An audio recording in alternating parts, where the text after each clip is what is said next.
Van was an invasion. I consider it an invasion. You and I have a difference of opinion. Because we have an invasion of drugs, invasion of gangs, invasion of people. Step up and stop this onslaught, this invasion into our country. Welcome to Dispatch 34. A couple of kind of heavy topics again, right? Immigration is a tough subject, especially for those who are really upset that we have illegal immigration, undocumented workers coming to this country. And as you just heard President Trump say, invasion is the word that inspires so much hatred from so many people. And it inspired the El Paso mass shooter, which of course many on the right want to deny, which is ridiculous. So what we have happening though is it gets worse and worse and worse because we won't address the root issues.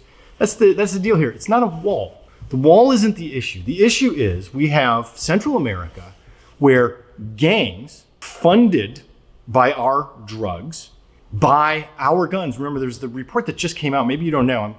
50% of the cartel's weapons come from the United States because we continue to sell weapons of war to civilians. And then they're straw purchasers. They buy 40 or 50. They send them down south of the border. I had somebody fallaciously point out Fast and Furious, which was a grand total of 2,000 firearms over a 3-year period. A long time ago now. Yet we have 25,000 guns a year going south of the border through straw purchasers, which is why we need to change our gun laws, which has an overwhelming majority of support now in the United States. But Mitch McConnell is holding up the votes in the Senate.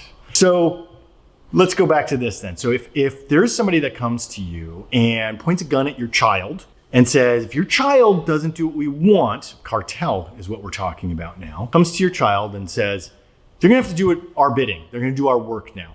You as a parent wouldn't flee because your government isn't fully functioning. This is what's happening in Central America. Is the kids are the targets. So they flee that, just like you would do, just like I would do with my kids if there was a gang that came to them and pointed a gun and said, if they don't do what we want, we're either going to kill them or we're going to kill your whole family. That's what's happening. That's the source of the problem, is insecurity in Central America. So it's economic insecurity, it's violence, it's a non-functioning government. We do have a role there that's in our sphere of influence. We have a lot that we could do to control that. We also could defund the cartels through the banking industry. But we don't do any of these things right now. So that's where we start. Stop selling them the guns that they're using to point at people, which cause them to flee here. Help with food security. That's something else we could do. We can defund the cartels. So you start at the source. And here's the bigger problem. That's the root problem, which is a big problem. But what happened yesterday in Mississippi, outside of Jackson, Mississippi? 3 poultry plants were raided by ICE. They arrested roughly 680 undocumented workers here in the United States who were working at the poultry plants. Koch-owned industries, generally white folk who are running it. And who do they round up? They didn't shut down the businesses for hiring people knowingly who were undocumented. They rounded up people from places like Central America who had fled for their children's lives, for their lives. And they came here because there was a job waiting for them. Did we give them a $100,000 per person who was arrested penalty to shut them down so that doesn't happen and then fix our work visa programs? So people who do want to come here to work and want to go back home in the winter, for example, like how when I grew up in Minnesota, that's what happened. They would come up during the spring planting and the fall harvest, and then they went back to generally Mexico, where the license plates on the station wagons when I was a kid. The work visa program. So get the farms or the poultry plant the help that they need, or the poultry plant needs to raise wages so your cost of chicken will go up. No, they didn't do that. They rounded people up. Take a look at this video from a local TV station in Mississippi and tell me that this is okay. Alex Love joins us now with how a community in Forest is coming together with a temporary solution. These children, some who are just toddlers, were relying on neighbors and even strangers to pick them up outside their homes after school and drive them to a community fitness center where people tried to keep them calm, but many kids kept crying for mom and dad. Fighting back tears, 11-year-old Magdalena Gomez Gregorio expressed to us her devastation being alone without her dad. Governments, please put your heart. Let my Parent, be free with everybody else, please. Don't leave the child with cryness and everything. Those children left behind and families impacted by each raid stress their parents and friends are good people. I need my dad for me. My dad didn't do nothing. He's not a criminal. The children that I'm with right now, their mom been here for 15 years. She has no record, no nothing. A lot of people here has no record. They've been here 12 years, 10 years, 15 years. He said he just wants his mom back. And they're both crying. They've been crying about all day since they got home from school. That's horrible. It's awful. Kids being psychologically, permanently scarred and damaged, as the American Psychological Association has pointed out. This is what's happening to these kids. Separated from their parents, mom and dad were working at the poultry plant, separated. That's not okay. That's not the way to do it. That's not who we are as a country. We have to do the right thing. These are people who need help. So they're here to do a job and the poultry plant wanted to hire them. We should have a functioning work visa program for them. Instead, now we've got kids separated from their parents, crying, not eating, and possibly going into foster care. This is insanity, and it's un-American. That's not the way we do it. Let's not divide kids from their parents like this. It's utterly wrong. We can't do it. So I'm telling you, the way, if you really don't want this to happen, if you're actually one of those people who says, I don't want these people coming here, change the drug war so the cartels aren't getting the money. Stop selling weapons of war. Those are AR-15s, AK-47s, high-rate semi-automatics. The cartels are getting 50% of those from here in the United States. Help them with their farming situation so they have food security instead of coming here. Again, so many things. It's not a wall. Get functioning work visa programs. Stop doing this to people. And by the way, then you implement gigantic fines on these employers. Because look, that guy who's running that plant, he's inconvenienced for a few days to find some new workers. These are parents ripped from their kids crying, not eating because of what happened. So let's fix it. Just seems like it's too much of a political play for anybody to really want to fix it. It's really disappointing. Here's the worst one now. I'm going to play a little video for you because I saw this on Politico yesterday. This Iraqi man, Jimmy Al-Dude, you'll hear him pronounce his own name. Here, let me just play this video. This is from the streets of Iraq. Sarah, what are you doing here? Jimmy Al-Dawood, I was deported 2.5 weeks ago. Speak up, please. I've been in the United States since 6 months old, and just 2.5 weeks ago, immigration agent pulled me over, said I'm going to Iraq. And I refused. I said I've never been there. I've been in this country my whole life, since pretty much birth. I missed birth by 6 months.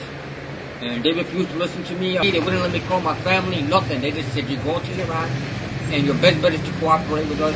That way we're not going to chain you up or we'll put you on our commercial flight. I begged them. I said, please, I've never seen that country. I've never been there. However, they forced me. I'm here now.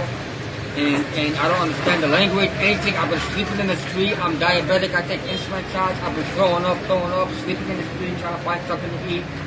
I got nothing over here, as you can see. I was kicked in the back a couple days ago, claiming to get off the guy's property. I was sleeping on the ground. He claimed it's his property. I begged him. I said, please, sir, I've never seen this country. I don't understand language. Nobody speaks English. He was 6 months old when he came to the United States, 41 years old. We rounded him up. He also has some learning disabilities, as I understand, reading online.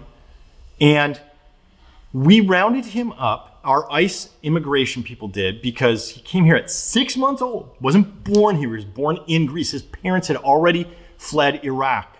He's a Chaldean Christian. These are the people my evangelical friends claim are such a problem that in the Middle East they're being killed, they're being destroyed, which is true. And now you just destroyed one. We deported him to Iraq. He doesn't speak the language. He's never been to Iraq. He's an American in every way. That's the last we know of Mr. Al-Dude. He died. Why did he die? In the most horrific way possible. We have a problem with healthcare in this country to begin with, where we have big pharma, we have insurance companies, we do not have a government option, we don't negotiate drug prices. It's a problem. He had type 1 diabetes. Type 1 diabetes is a genetic thing that you're born with, and it gets activated sometime in your life. It used to be called juvenile diabetes because it seemed to have happened mostly in kids, but nowadays, half of new diagnoses of type 1 diabetes is happening in adults. Half in kids, half in adults, type 1 diabetes.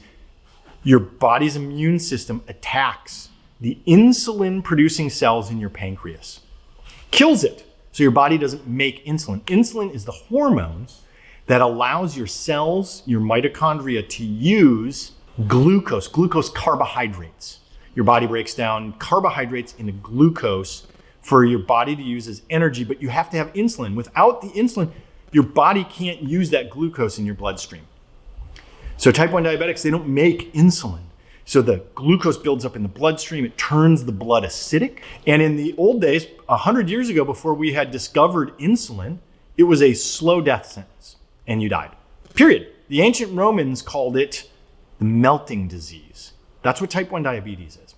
So Mr. Al-Dude had type 1 diabetes. We shipped him off to Iraq. He didn't have insulin. He didn't have syringes. He didn't have an insulin pump.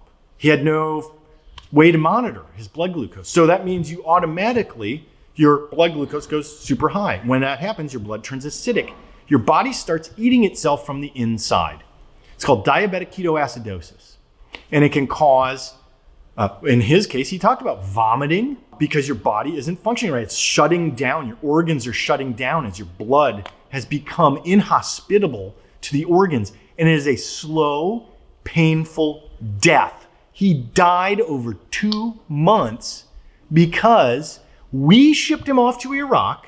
We deported him. He didn't commit a crime other than his parents brought him here when he was 6 months old and he had built a life in the United States.